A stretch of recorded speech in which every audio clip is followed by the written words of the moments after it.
So my goal here this morning is to level the playing field. And that's supposed to be a joke, and we're supposed to laugh at that. Cue laughter. Thank you. See? It's not hard to get. So, but you know, when I look at often the interactions, especially in my country, I don't know Singapore very well, but I see when sound system providers and designers interact with the church, there's often a very unlevel playing field. And what I mean by that is if you think about, let's say, going to a shoe store, for example. Well, we all know what shoes are for. We know how they work. They protect our feet, blah, blah, blah. Sometimes people choose them for fashion reasons. Sometimes people choose them for practical reasons. But there's a balance of power between the shoe salesman and us, right? I mean, he may know more about shoes than I do, but the point is if I go into a shoe store and say, hey, I need a pair of shoes, and the salesman turns around and sells me 4 pairs of shoes, he's a good salesman, right? Because I know how many pairs of shoes I need, but if he's been able to convince me to buy more, good on him, you know? I mean, I don't necessarily feel, I may go home feeling, man, I got had. You know, we have a saying, I got taken to the cleaners, you know. But it wasn't because unequal power existed. It was because he's very good at his job, and he was able to manipulate me into buying more than I needed. But let's examine that in the context of churches. If the salesman comes in and tells you, you need a Freemahoben Mark XYZ, because you're really in bad shape and you have no idea what a Freemahoben XYZ is, but he's really good at talking about it, and suddenly you say, okay, give me 2 of those, and then he just keeps giving you this list of stuff that you don't understand, and you wind up, you know, spending far more than you anticipated. You've been had. And you've been had because the balance of power is unequal. He knows a lot about sound systems, you don't. And that's the case most of the time when I look at the American church. Now, maybe it's different here. Maybe people in the church are much more savvy about the way PA works, and if so, then you can go to sleep now, and I'll wake you up when this is over. But before we get into specifics about sound systems, I wanted to take a moment, and you know, this is where it may seem like I'm shamelessly promoting my book, and I'm not. I didn't bring any copies to sell other than the one I have with me. But it's an important, I want to talk about it a little bit because, A, it's something I'm deeply passionate about, how sound works in the church, but it also sets up a context for our conversation today. I believe there are, in the States anyway, 4 distinct worship styles. And these worship styles define how we use media and how we do, or how the church expects their acoustics to behave. And if you get that wrong, there's a price to pay. So with your indulgence, I'd like to talk about 4 worship styles in the Christian church. Now, if any of you, aren't part of the Christian faith, that's perfectly fine. This isn't about theology, this isn't about doctrine. And I'm not even sure that much of this applies to non-Christian houses of worship. It might not. I've studied other religions, but I have not studied other houses of worship per se, so I'm unqualified to speak about them. So if that's your situation, please bear with me. We're going to talk about worship in the Christian church, but by no means do I intend that to be exclusive or in any way demeaning or whatever. So the question is, if you say, why do you go to church? Or, as I like to say, why do you do church? You're going to get, I think, 4 distinct answers. For some people, if you say, so, why do you do church? Or why do you go to church? The answer will be clear. Well, I go to celebrate the Mass. Why else would you go to church? What other possible reason could there be? It's obvious, isn't it? And this I call the celebratory church. Why do you go to church? To celebrate the Mass. And for those people, there's the almost incredulity that you could think that there could be another reason. What other reason could there be? For others, if you say, so why do you do church? Why do you go to church? The answer is equally clear. We go to hear the word preached, or to preach the word. Why else would you go to church? What other possible reason could there be? It's all about the word. It's all about the preaching. And this is a worship style I've called evangelical. Now, it's not necessarily evangelical in the sense of evangelical doctrine or evangelical theology, but rather in worship style. Why do you do church? To hear the word preached. Why else? But you already see there's a stark difference between these people who worship in this style where the preaching is at the top of that food chain, if you will, the most important thing that happens. Whereas for the celebratory, the preaching may be there, the homily is there in a typical mass, but it's, if you ask people to rate what happens in a mass, the homily is way down at the bottom in terms of importance. So this is a profound difference, and I suggest that each of these two styles have very different expectations about the acoustics of their space, and indeed how their sound systems should behave and what constitutes an appropriate sound system in each of these contexts.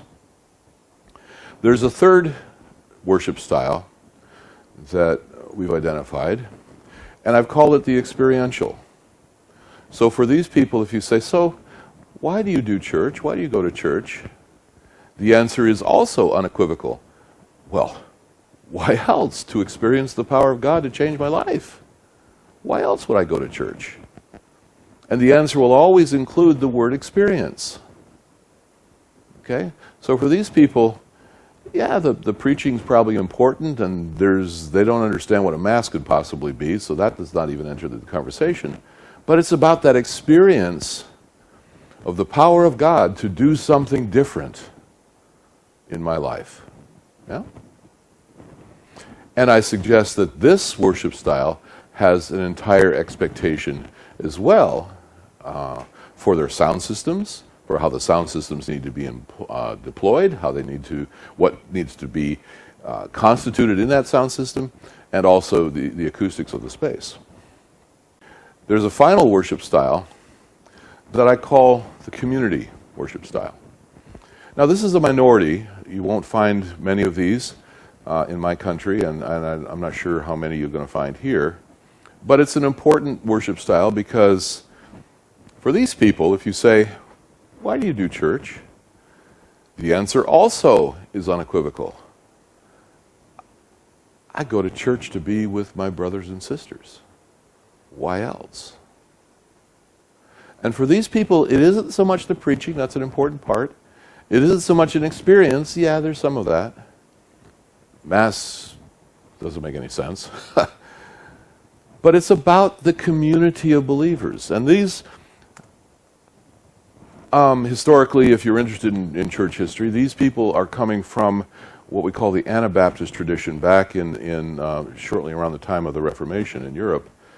And I don't want to necessarily go into all of that. But these include typically denominations that are from that group are Mennonites, Brethren, Amish. Of course, Amish don't use sound systems, so we don't have to worry about them. But primarily the Brethren and the Mennonites now come down to us from this heritage. And for these folks, another way to sort of understand this is think about what each group thinks of as sacred. In the first group, sacred is probably the space, certainly, and the elements of the Eucharist are sacred. To the evangelical, probably the only sacred thing that they understand or appreciate is the Word of God, right? To the experiential, and I mean no disrespect, I'm not sure what they consider sacred, or even if sacred enters into their vocabulary very much. I don't know. But in this final group, what is sacred is the body, is the community. And in fact, these people don't even use the word church to describe a building. They call the building a meeting house. The church is the body of believers. All right, so this is not supposed to be a lecture on theology or even ecclesiology, or certainly not doctrine. But I think if you're going to understand the role of media and acoustics in the church, you need to sort of understand some kind of taxonomy like this, because otherwise you run the risk of really getting it wrong. If, for example, your architect is asked to build you a church, if the architect has had no context to the church, let's say he's a completely secular person that grew up outside of any church influence, and there are people like that, he may not understand the difference between a Pentecostal, a Presbyterian, an Episcopal, and another one with P. I don't know. There's one that Pentecostal, there we go. But these churches would all be very different, wouldn't they? But if he doesn't appreciate that difference, he could make some serious blunders in terms of his design, which might be totally inappropriate for the worship style that would be conducted in that building. In the same way, sound system designers, if they don't understand the difference between these worship styles, they could try to sell you something completely inappropriate. So that's why I wanted to spend just a few minutes as an introduction to sort of set this up as a way of understanding differences among us. So in my understanding, these are all part of the greater thing that we might call the church. Okay, this may be one of the more important slides that I put up here this morning, because I think it conveys a very important message. Oh, I'm sorry.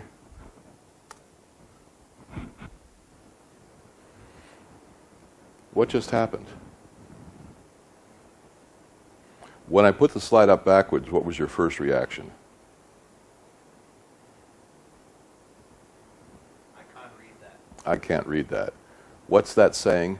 How come this guy is such an idiot that he put the slide in backwards? Or something to that effect. And I obviously did it on purpose, right? Because the statement is, when the technology gets in the way of the message, it becomes the message. That slide that was up backwards could not communicate anything. Why? Because the technology got in the way. I put it in backwards. In the same way, and I'm sorry for the people who are recording this, and this is going to sound terrible, if I do this and try to talk over it, what do you hear? What's the first thing you hear? You hear the technology is getting in the way of the message. And the only thing you're able to focus on is how poorly the technology is implemented. Right? And you've all heard it. Somebody who's not used to public speaking gets up in front of your church, and you unfortunately have goosenecks on your microphone, and they grab the gooseneck and it goes creak, creak, creak, and they're trying to talk while they're moving the gooseneck. I'm sure you've heard it, right? When the technology gets in the way of the message, it becomes the message. So in our time together this morning, we're going to cover many or all of these things. It seems like a lot to cover in a short period of time, but I'll try to talk faster, and maybe we'll get through this as best we can. So obviously, we can think about sound systems, but before we do that, let's see if we can identify what the most important elements of a sound system might be. What should a sound system do? Well, the first thing, of course, is a sound system must provide adequate level for the task. Now, this is a real tricky one, and I just thought I'm going to try to speed up. This one I'm going to slow down because I really want to make sure you understand this. Adequate level for the task. What does adequate mean? I'm reminded of a cartoon I saw many years ago of a man and his wife sitting in this real fancy sports car.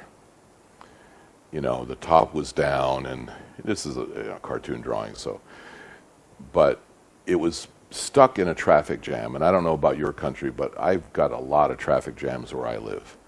And so in this cartoon, there were cars as far as the eye could see behind and in front, and here's this one really fancy sports car sitting in the middle of this traffic jam, obviously not going anywhere. And the wife turns to the husband and says, "Man, this 480 horsepower engine that you spent an extra $5,000 for really idles nicely, right? So, yeah, adequate level. Was that 480 horsepower engine really necessary? Probably not. But, you know, headroom is nice to have. A little extra is nice to have. But I guess the point I want to make about levels, and I try to emphasize this in every seminar about anything that I offer, is that you guys have an awesome, in the truest sense of that word, responsibility. We make sound systems, as do a number of people, a number of companies, which can create sound pressure levels that will hurt you, that are dangerous. And just because you have it under your fingertips does not mean that you should use it. I can't emphasize this enough. In my country, I remember doing a seminar about Danley, and in that context I was, you know, it wasn't like here where we're really not supposed to talk about products. There I was talking about our products. And some pastor came up to me after the presentation and said, so could Danley get really loud? Yeah, we make some of the loudest speakers on the planet. Oh, that's great, because I want it really loud. Why? Oh, because that's the way I believe God wants us to worship, really loud. Why? Oh, because that's the only way. That's just, it's got to be loud. How loud? Well, you know, really loud. And the more he kept talking about really loud, the more angry I became, and I realized that I'm really close to really sinning here, but I just finally unloaded on him. And I don't feel good about that now, but it felt good then, if you know what I mean. But I let him have it. You know, I said, so would you tell your congregation to go lay on the parking lot and stare at the sun? No, it's ridiculous. By playing sound systems as loud as you're suggesting you want to play, you are doing exactly the same thing. Loud will hurt your ears. It is not maybe, it is not if, it's not possible, it will. As definitely as staring at the sun will fry your retinas, listening to loud sounds will fry your ears. That is absolute. It's not negotiable. I don't make the rules. It's part of your physiology, and I can prove it to you. You have that responsibility. Please take it seriously. Sure, buy adequate equipment for your needs, but please don't let anybody tell you you've got to run your service at levels that will hurt the ears of your congregants, especially the children.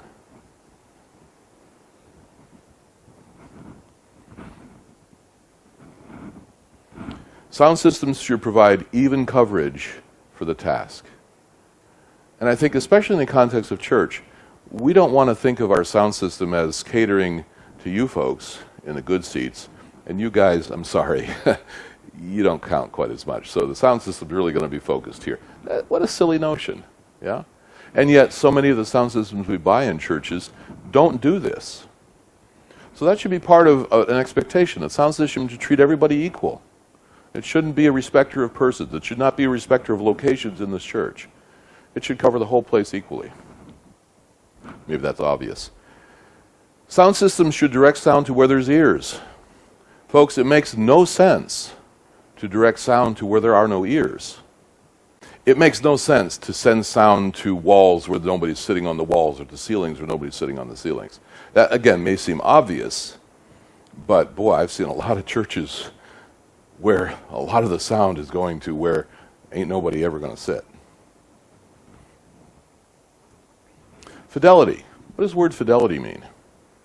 It comes from the Greek or Latin word meaning fidelis, which means faithful. So fidelity has the sense of being faithful, and in audio, it sort of by extrapolation means honesty or truthfulness, so that the speaker isn't changing the signal significantly. What you put in the back comes out the front. Hopefully no longer electricity, but now sound, but that it changes form but does not change in content. And finally, efficiency. Now, efficiency may be the least important on this list in some cases, and again, it all depends, right? If you're a 400-seat church with one speaker and one amplifier, the efficiency probably doesn't matter. If you buy a 200-watt or a 500-watt or a 1,000-watt amplifier, who cares? But in some contexts, where it's a very, very large environment, maybe many thousands of people, brand A may require 20,000 watts, whereas brand B might be able to do the same job with 5,000 watts. Remember, this isn't your money. This is God's money. And there's some, I believe, responsibility to exercise stewardship when spending God's money. So I think efficiency can be, sometimes, an important consideration. All right, what should a sound system do?